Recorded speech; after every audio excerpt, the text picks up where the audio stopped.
NHT 2025, Exam 2, Question 13. Okay, we've got to interpret the meaning of element T14. So 14, that means first row, fourth column. It's this 0 here. So that means no motels change from budget this year.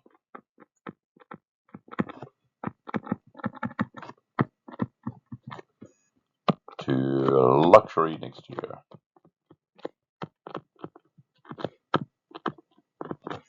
Cool. That's all it is. That's what the 0 means. Now the next thing is asking, in the long term, what has happened to the predicted happen in the results classified as budget? Now if you look at this, L to B is 0, M to B is 0, S to B is 0. So no one is changing to budget. And because this is 0.8 budget to budget, some of the budgets are leaving budget. They're going to mid-range or standard. So basically, budget results go to 0, and that's because if there was a 1 here in this corner, then the budget numbers would stay constant. But there's nothing being added from the luxury, nothing being added from the mid-range, nothing being added from the standard. That's what those zeros mean. And the B is not 1, it's less than 1. So some of the budgets are moving out, and in the long term, as the budgets all move out, none of them are left. So that's what you're interpreting that bottom row. I'm just showing you that, like, if the B to B was 1, then the number of budgets would stay the same. Anything less than 1, then you're getting a gradual drift away of them. 0.8 to 0.8 to 0.8 to 0.8 gradually approaches 0. Okay, so we need to find the value of D in the transition matrix up here.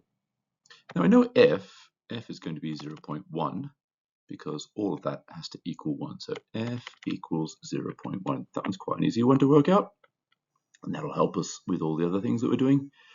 But also remember that S1 equals TS0. So this row by this column is going to equal that number.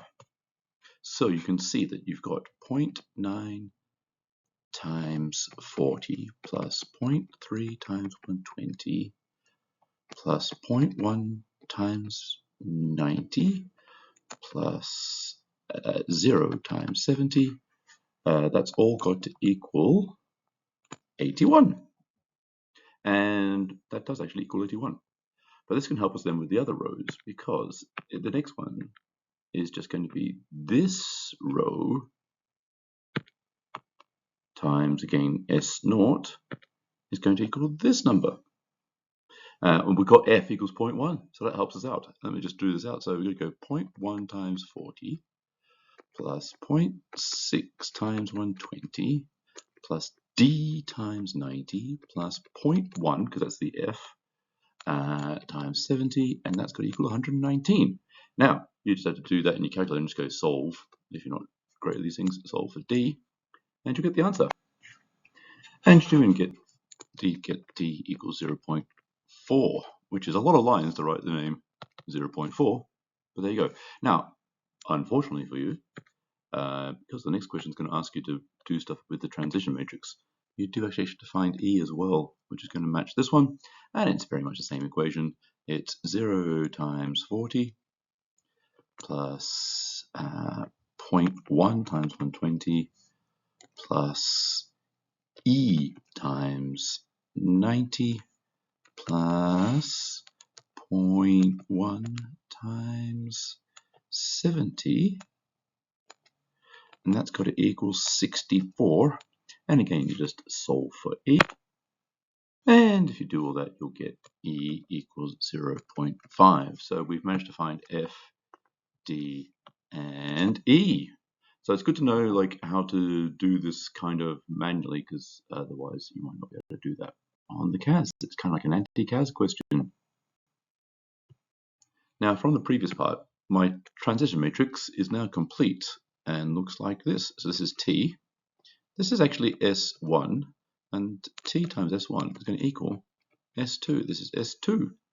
And so S0 equals 2024. S1 equals 2025, and S2 equals 2026. Now, if you look at this, we want to know the expected percentage growth in L from 2024 to 2026. So that means from here to here. I've cheated a little bit because I'm actually just going to do the number from there to there. And what you get is 115. That's the L value. And if you go back to S0 on the previous question, this one is the S0 and this one is the S2. So I just did 115 over 40, multiplied that out, forgot to press Control Enter, and I got 287.5. So I write down the answer correct to one decimal place and say 287.5%, and I'm wrong. Why? Because it's this percentage growth. So that's how much more than 100. So I've actually got a minus 100% to get 187.5%. If it was 100%, it's exactly equal. 100% of 40 is 40. So the growth is anything more than 40. You could think of the same thing as just doing like 75 over 40, and you'd get the 187.5. So that is the final answer. Be aware of that little trick about the 100%. You did have to work out all the parts of the T matrix. You could have done